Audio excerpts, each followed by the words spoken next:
Swastiastu. Pemirsa Nusa Penida TV, kali ini kita bertemu kembali dalam acara Sang Inspirator Nusa Penida. Kali ini kita berada di rumahnya Bapak Dewan Sumpu. Beliau adalah staf ahli gubernur bidang penanggulangan kemiskinan di BPNPB dan beberapa konsultan juga di beberapa instansi lainnya. Untuk lebih lanjut, kita akan berdiskusi tentang inspirasi Nusa Penida.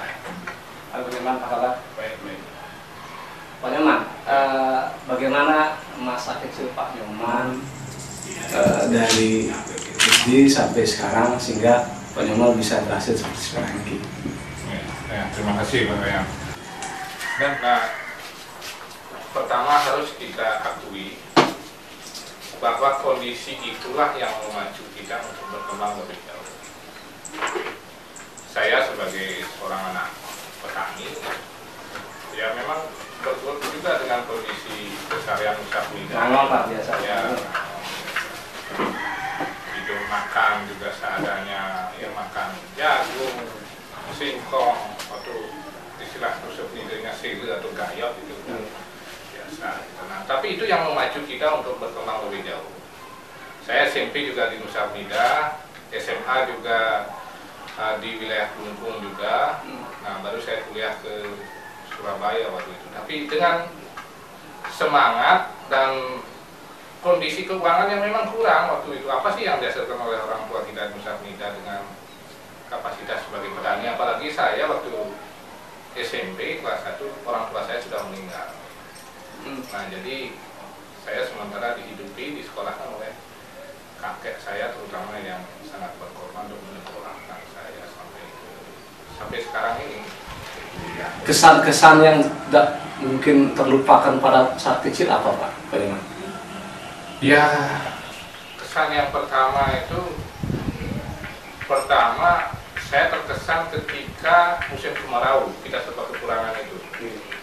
Pada waktu itu debu sangat banyak, kita harus mencari air itu ke bodong dulu dengan apa itu memikul apa itu istilahnya jun dulu atau berok itu berok.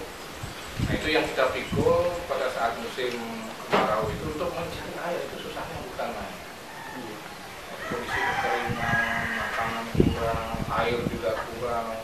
Jadi kesimpulannya ini kan situasi yang pada saat itu adalah kondisi di mana teman-teman sepermainan Pak Nyoman juga hampir sama seperti itu. Ya, hampir sama seperti itu.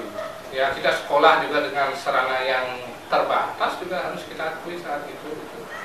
Tetapi itu yang menjadi inspirasi kita, memacu kita untuk menjadi lebih baik gitu. Nah, itulah cambuk-cambuk kekurangan itu yang memacu kita lebih jauh. Apa yang harus saya lakukan ke depan? Apakah hidup saya harus seperti ini terus? Apakah tidak ada kemajuan? Apa lompatan-lompatan apa yang harus kita lakukan? Itu yang menginspirasi sebenarnya. Biasanya seperti sebuah filsafat mengatakan ketika orang mengalami kesusahan maka ide-ide cemerlang itu akan timbul. Ini Pak Nyoman, di Nusa Penida itu kan sebagai staf ahli gubernur di pemberdayaan masyarakat, khususnya di penanggulangan kemiskinan. Nah, mungkin apa sih penyebab masalah kemiskinan Nusa Penida? Ya, kalau kita berdasarkan teori kemiskinan itu kan ada 3 penyebabnya. Yang pertama itu kemiskinan struktural, kemiskinan yang diciptakan berdasarkan kebijakan pemerintah. Nah, kebijakan pemerintah itu apa? Salah satunya misalkan kemampuan pemerintah tidak mampu menstabilkan harga kebutuhan pokok itu misalkan. Kemudian masalah infrastruktur, jalan, air bersih, dan pemenuhan hak-hak dasar yang masyarakat yang kurang dilakukan oleh pemerintah seperti pendidikan, kesehatan, infrastruktur, air bersih, dan lain sebagainya. Kemudian yang kedua adalah faktor yang namanya faktor kultural, budaya. Budaya ini lebih banyak kepada sikap mental. Ketika sikap mental orang tidak ingin menjadi maju dan menerima kehidupan itu apa adanya, maka proses kemiskinan itu terjadi. Yang ketiga adalah karena faktor alam atau disebut dengan faktor alamiah. Itu alam penyebabnya. Makanya kalau di Bali kita petakan di mana kondisi daerah yang kekurangan air dari sisi geografis, maka di sana kemiskinan itu tinggi. Seperti contohnya kita Nusa Penida. Di Nusa Penida itu 50% kemiskinan itu dari 4 kecamatan itu ada di Nusa Penida di Kabupaten Kelungkung. Ya. Tapi Nusa Penida kalau menurut pandangan saya dari sisi potensi wilayah itu tinggi. Satu, Nusa Penida itu kepulauan, walaupun secara geografis kering, tapi mempunyai potensi lain, yaitu potensi pariwisata dan bahari. Kalau kita lihat potensi-potensi inilah yang kurang dilihat oleh pemerintah, khususnya pemerintah Kabupaten Kelungkung. Contohnya, wilayah perairan kita itu hampir 200 sampai 250 ribu penyelam datang ke Nusa Penida, yang Nusa Penida tidak mendapatkan apa-apa, hanya diselami saja. Saya contohnya ambil di Raja Ampat. Raja Ampat itu di Papua, kalau orang menyelam itu $50 per orang. Kalau di Nusa Penida janganlah kita hitung $50, kita hitung $20 saja per orang yang menyelam itu kalau dipungut, dikalikan 250, dikalikan 200 ribu saja. Iya. Itu sudah berapa? Itu sudah ada uang harusnya 10 miliar untuk Per tahun ya. per tahun Untuk bisa untuk bisa membangun Nusa Penida. Yang kedua, PAD Kelungkung itu kan sebagian besar dari Nusa Penida, dari pajak hotel dan restoran yang ada di Lembongan, kemudian dari potensi-potensi lain, dari pajak dan lain sebagainya, itu sebagian besar dari Nusa Penida. Nah, pajak yang dihasilkan itu dalam bentuk PAD harusnya dikembalikan lagi untuk membangun wilayah Nusa Penida. Misalkan pajak dari usaha harus dipergunakan lagi untuk membangun infrastruktur pariwisata. Saya juga kepada para calon pemimpin Kelungkung ke depan, menciptakan peluang pendidikan yang lebih baik untuk Nusa Penida. Makanya untuk membangun ekonomi masyarakat itu harus ada dua cara. Yang pertama dengan cara makro. Makro itu adalah satu, inflasi di Nusa Penida itu harus ditekan juga. Harga kebutuhan pokok itu harus ditekan, transportasi harus lebih murah, barang-barang yang masuk ke Nusa Penida juga harus harganya lebih murah, dan ini harus diperhatikan oleh pemerintah. Yang kedua adalah investasi. Nah, ini faktor paling penting untuk meningkatkan ekonomi masyarakat secara makro. Investasi harus masuk. Investasi apa peluangnya Nusa Penida? Investasi pariwisata. Nah, secara kawasan, sesuai dengan Perda nomor 16 tahun 2009 tentang rencana tata ruang wilayah Provinsi Bali dan rencana detail tata ruang kawasan pariwisata Nusa Penida, itu disebutkan bahwa kawasan pariwisata untuk Kelungkung itu ada di Nusa Penida, sudah ditetapkan kawasannya. Makanya perhatian pemerintah adalah sebagai pemegang otoritas wilayah adalah membangun sarana prasarana untuk mengembangkan investasi ke depan. Nah, kita akui sekarang kan payah ini kita infrastruktur kita. Dermaga juga belum, dermaga Sandingan. Kemudian kondisi infrastruktur jalan untuk menunjang pariwisata yang wacananya kemarin dibuat jalan mikar untuk Nusa Penida sampai sekarang perencanaan saja belum. Nah, ini harus kita pikirkan ke depan bagaimana kita memajukan infrastruktur mereka. Ketika investor datang, berapa kali saya ngajak investor itu mereka bengong. Biaya bangunnya segala macam. Biaya bangunnya, transportasinya, ini infrastrukturnya begini gimana kita bisa bangun? Terutama juga air, sampai jalan air dan listrik ini yang menjadi faktor penting. Dan kemudian juga mempermudah perizinan. Nah, stigma buruk bukan hanya di Bali atau di Kelungkung, tapi Indonesia, stigma perizinan kita yang susah. Jadi harus dipermudah sekali untuk mengembangkan pariwisata di Nusa Penida. Di sisi lain juga selain itu bagaimana peningkatan added value atau nilai guna suatu barang. Misalnya contoh Nusa Penida ini kan selama ini yang dulu misalnya ada itu belum itu jemuh, ada kau dulu itu jemuh, ada itu kan begitu saja. Nah, peningkatan added value semacam itu dan hasil pokok pertanian lain, apakah itu juga perlu dilakukan ada dan didorong untuk itu, Pak? Wacana untuk itu juga sebenarnya kan sudah dari dulu. Apa yang kita hasilkan di Nusa Penida itu kan barang mentah. Nah, yang harus dipikirkan ke depan adalah bagaimana menciptakan barang setengah jadi atau jadi. Nah, ini perlu dipikirkan ke depan. Nah, berapa wacana seperti membangun pabrik rumput laut bukan di Nusa Penida yang seperti dulu wacananya dijumpai. Nah, itu saya kira harus dipikirkan lagi. Kenapa tidak pendekatan investasi atau pengolahan rumput laut itu tidak dilakukan di Nusa Penida? Di di samping juga menciptakan lapangan kerja, juga menciptakan nilai tambah produk, dan juga menciptakan kesejahteraan ekonomi bagi masyarakat. Nah, ini harusnya konsep-konsep ini yang harus kita pikirkan ke depan.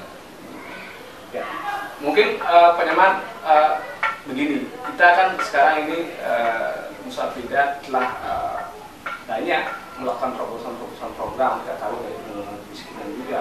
Kita juga perlu tahu, anak muda Nusa-Penida TV juga perlu tahu program-program yang sedang bergulir dan akan bergulir apa saja untuk penanggulangan kemiskinan khususnya. Saya coba jelaskan begini, kemiskinan itu ada dua rumusnya. Yang pertama itu adalah meningkatkan pendapatan masyarakat dan mengurangi beban masyarakat. Kalau kita ingin meningkatkan kesejahteraan masyarakat, mengurangi beban itu apa yang sudah pemerintah provinsi lakukan, termasuk kabupaten juga, memberikan peluang-peluang bantuan yang bersifat perlindungan sosial. Sekarang ada JKBM juga yang dilakukan oleh pemerintah provinsi dan kabupaten kota. Kemudian ada satu lagi upaya yang dilakukan oleh pemerintah provinsi dengan bantuan keuangan khusus kepada kabupaten adalah meningkatkan kapasitas rumah sakit atau puskesmas Nusa-Penida itu menjadi rumah sakit di sini. Sehingga nanti kedepannya adalah dokter spesialis juga ada di sana.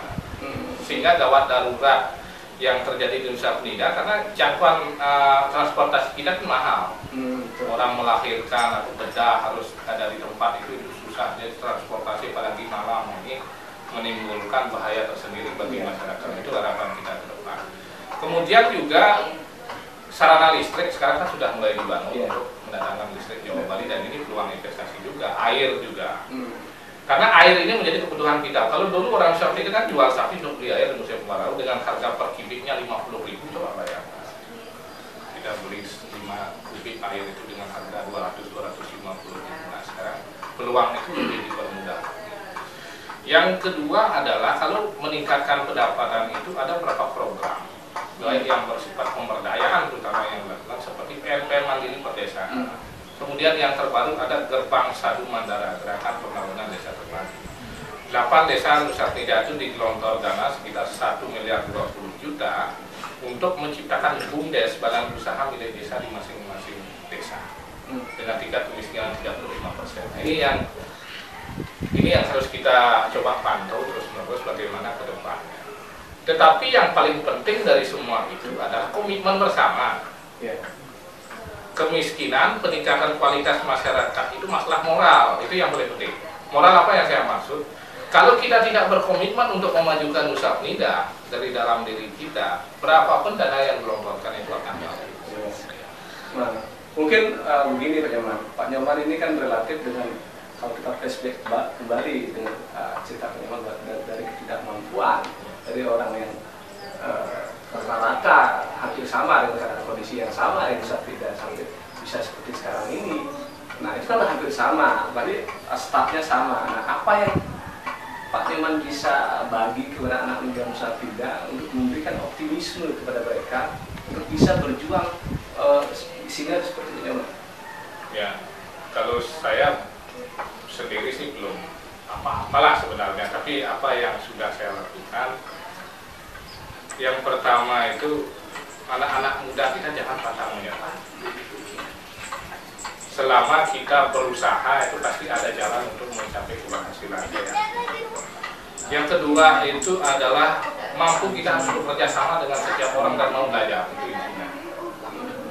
Mampu menyatakan bahwa dalam pikiran saya orang yang kurang dari sisi pengetahuan dan belajar terus.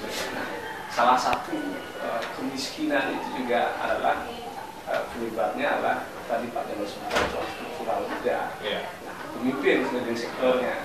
Nah, harapan Pak Nyoman seperti apa pemimpin ke depan terkait dengan Nusa-Penida? Ya, saya berpikir begini tentang pemimpin.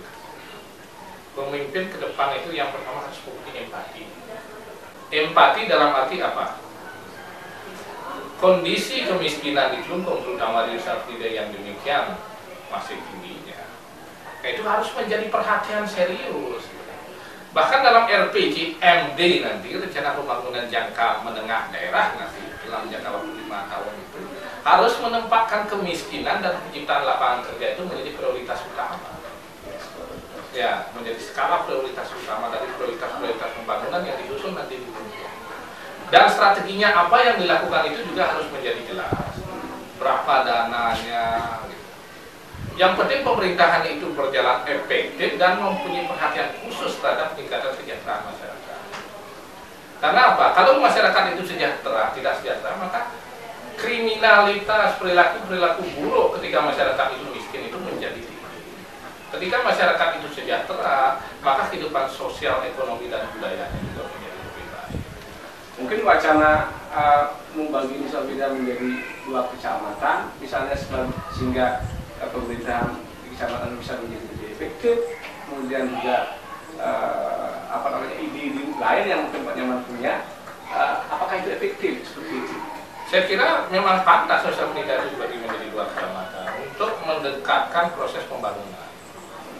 Itu yang harus dilakukan. Ini yang harus kita dorong bersama kepada pemerintah. Wacana itu mungkin dari 10 tahun yang lalu, tapi tidak realisasi sampai sekarang. Nah, ini permasalahannya.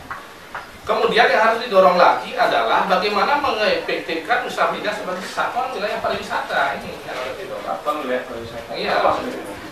Ya begini, kawasan Nusa Penida itu kan ditetapkan secara perda. Kenapa komitmen ini tidak dibangun itu? Kalau hanya perda dibuat, tata ruang dibuat tanpa ada implementasi, ini kan rompong jadinya. Itu menghabiskan anggaran rakyat, menghabiskan waktu, menghabiskan tenaga, biaya. Mari kita wujudkan itu. Dalam artian apa? Perizinan dipermudah, sarana prasarana untuk menunjang investasi itu dipermudah, dipercepat pembangunannya. Saya rasa banyak hal yang saya catat bahwasanya beliau anak Nusa Penida yang juga rata-rata dengan semangat yang kuat. Dia berbicara lantang terhadap pembangunan manusia dan wilayah Nusa Penida. Tentunya banyak hal yang kita bisa pelajari dari beliau. Dari Nusa Penida, oleh Nusa Penida, dan untuk Nusa Penida. Demikian acara Sang Investor Nusa Penida ini kami tutup dengan kawasan. Oh,